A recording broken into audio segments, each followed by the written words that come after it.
My name is Amishi Jha, and I'm an associate professor in the Department of Psychology at the University of Miami, and I study how the brain pays attention. In particular, how it is that the brain is able to keep attention stable over time, and how using our attention over and over again actually degrades it or lessens our capacity to pay attention. Most recently in the lab, we've been looking at techniques that might help people improve their own attention. In particular, we're looking at things like mindfulness meditation and using imaging techniques like functional MRI to determine how mental training might actually make the brain stronger and better. The question about whether people have trouble being kind of inherently mindful it's a question about how likely it is that people are able to do the tasks that they want in the moment. And mind wandering is sort of the pervasive state of the brain. Most of the time, if you ask people if they're doing what they want to be doing, actually in recent studies, it's 47% of the time they say they're not, and that their mind is not on the task at hand. So it's not so much that mindfulness is difficult for people, it just doesn't seem to be the sort of default mode of the way we function.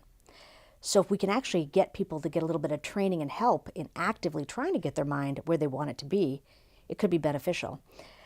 It ends up that the brain is just fantastic at mental time travel. We're either in the past or in the future. But keeping the mind right in the present moment, the only moments that we actually experience or are alive in, is actually not that easy. So mindfulness allows us to offer people training to get them to be here now. A lot of times when I use the term mindfulness, people get all kinds of images conjured up, especially when we use the phrase mindfulness meditation. It evokes feelings of, is this going to be something mystical or something esoteric? And it ends up that the word mindfulness and even mindfulness meditation is just a form of mental training that is designed to improve well-being. When we use the term mindfulness, all we're talking about is actually the ability to stay in the moment right now. And to do that, to have your mind in the present moment without a storyline. So the kind of metaphor I use to think about what mindfulness is like a remote control. Our minds, like I said before, are fantastic at mental time travel, but we're usually in fast forward or reverse. And what mindfulness is attempting to do, what mindfulness is the mode of actually being right on play. So mental training that involves cultivating mindfulness, or this state of being in the present moment, is all meditation is. It's part of a family of techniques that offer people the ability to exercise their own capacity to pay attention to the present moment. We've got several projects right now in the lab through different funding sources. Some are Department of Defense funds, some are private foundation funds. There are two main themes to the work in my lab. One theme has to do with how we might improve attention and working memory with mindfulness. That theme is really around training and then looking to see what happens in the brain and in attentional performance before and after an intensive period of training. The other line of work in the lab has to do with understanding the basic mechanisms of attention. And for example, how is it that people are able to keep their attention focused when they've got very negative and disturbing images flashing on the screen? How do you stay focused on something that might even be something neutral in the presence of emotionally disturbing content? So both of those obviously can help inform each other. We can learn from the basic stuff how we might be able to improve things and learn from how to improve what things can be improved. So concentrative meditation training is a host of techniques that all have in common the instruction to select one thing and not focus on other things.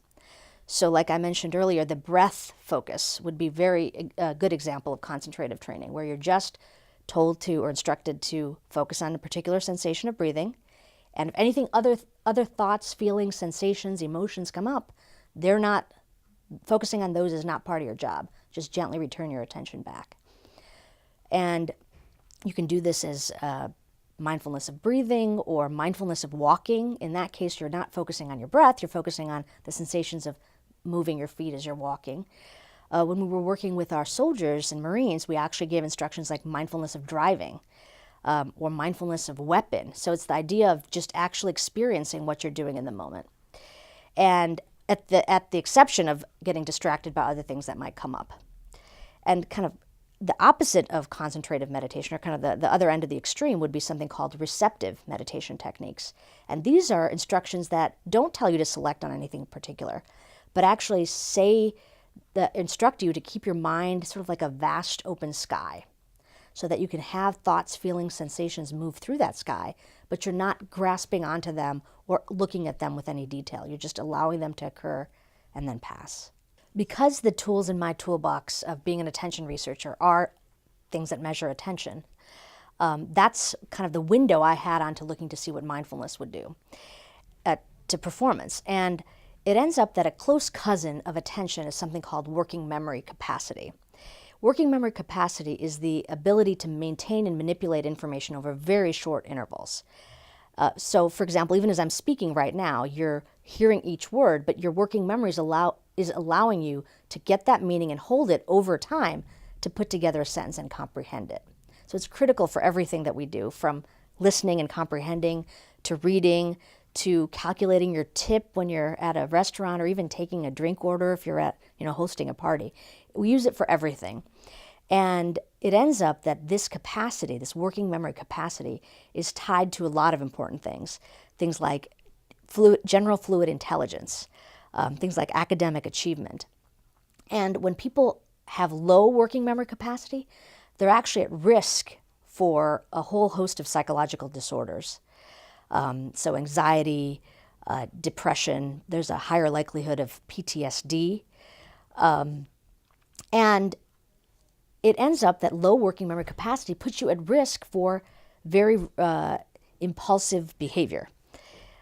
So things like, one of the things that came up in a study recently was that people that had low working memory capacity were more emotionally and physically abusive to their children.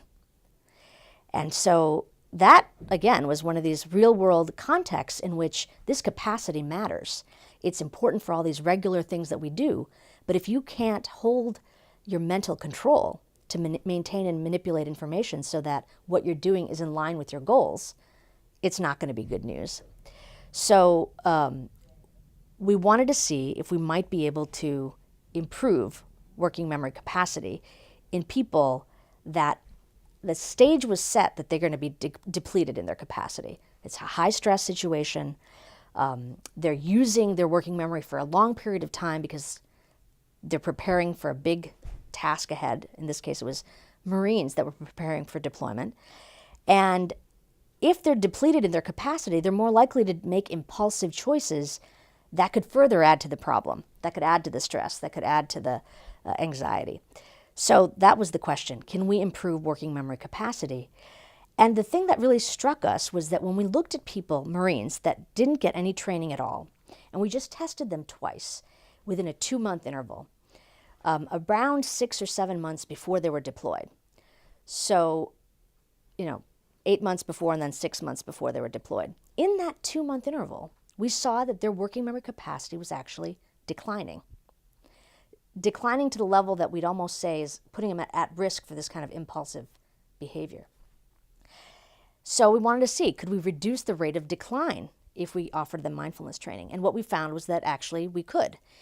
So the Marines that received a specific form of mindfulness training called mindfulness-based mind fitness training that was developed by my colleague Elizabeth Stanley at Georgetown,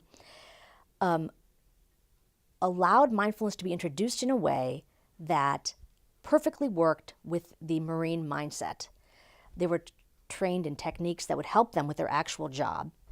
And those participants that practiced the exercises she gave them for as little as 12 minutes a day actually kept their working memory stable. They didn't degrade. If they practiced more than that, they actually got better.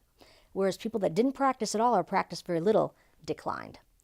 So to us, that was a very encouraging finding, that the more you do, the more you benefit, just like physical exercise.